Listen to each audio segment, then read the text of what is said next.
serta museum koleksi batik.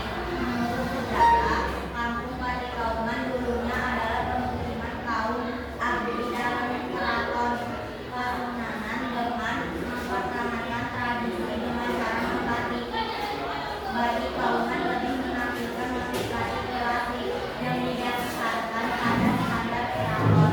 Motif batik Kauman lebih mempresentasikan motif batik lebih kenakan di keraton Kasenahan. Terdapat lebih dari 30 industri batik di kampung Batik Kauman, sehingga kamu memiliki banyak pilihan untuk membeli batik di Solo. Di tempat ini secara langsung, keunikan yang ditawarkan di kampung Batik Kauman adalah pengunjung yang membuat bisa berinteraksi dan bertransaksi langsung dengan mengunjungi rumah industri batik dan melihat proses produksi batik, sekaligus belajar membatik.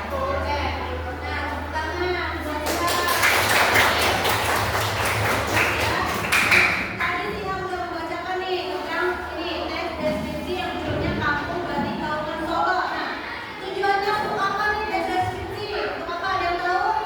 Tujuannya? Ada yang tahu tujuannya untuk apa? Tujuannya agar pembaca dapat seolah-olah dapat melihat, mendengar dan merasakan. Nah, tadi kan si Habib udah membaca tuh tentang Kauman Batik di Solo. Nah, kalau kalian memperhatikan, kalian akan merasakan, akan ada seolah kalian ada di Solo, ya, menggambarkan, ya. Ada yang mau ditanyakan? Paham, ya. Nah, kalau paham, di sini ada aktivitas mandiri nih. Tadi kan kalian udah membaca nih, yang Kampung Kauman Solo. Nah, yang nomor 2-nya itu carilah arti atau makna dari beberapa kosakata kayak kampung wisata, showroom, abdi dalam, ya. Nah, kalian sekarang mengartikan kata tersebut, kampung wisata nih. Kampung wisata. Apalagi showroom. Showroom abdi dalam.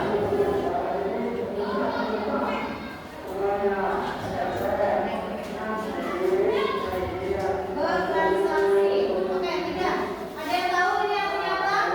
Wisata adalah yang tahu maju ke depan, terus ke depan. Yang bisa maju ke depan.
Kampung wisata adalah penggabungan antara akomodasi, atraksi, dan fasilitas pendukung yang bisa masuk dalam suatu struktur kehidupan masyarakat. Betul ya?